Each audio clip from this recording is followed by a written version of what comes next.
There's been another death at Grand Canyon National Park. A 69-year-old woman from Peoria fell to her death yesterday. That makes 4 fatalities this year. Cronkite News reporter Jodi Guerrero joins us now. And Jodi, you were at the park recently. What did you learn about what the park is doing to help keep people safe? There are barriers and signs along the south rim of the canyon that warn people of the hazards. Park officials say they don't plan to make changes other than to remind visitors how to stay safe. More than 6 million visitors come to the Grand Canyon every year. And with those visitors come safety challenges. If more people are there, there's going to be more incidents. Brandon Torres, the chief of emergency services, says people have even fallen off the rim for small reasons. Somebody's hat blew off and they scrambled over the edge. There's actually been a couple of those. On average, 17 people die a year at the Grand Canyon from taking selfies close to the edge, going past barriers, and things like dehydration. Ever since the park was created in 1919, there's been a search and rescue operation inside the park. There are barriers and signs that tell visitors to stay away from the edge of the canyon.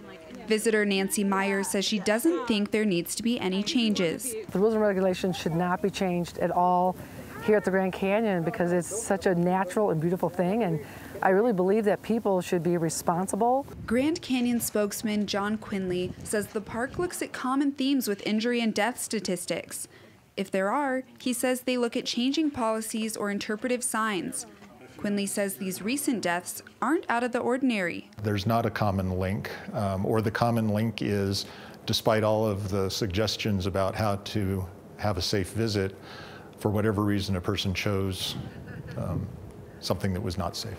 Quinley says the park doesn't plan to change any policies, but staff are focused on emphasizing safety.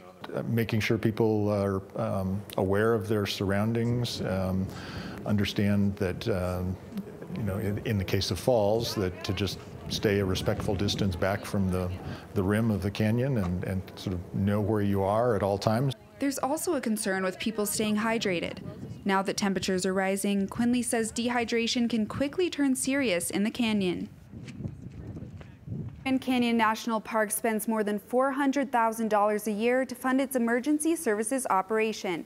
Last year, there were more than 1,000 emergency incidents.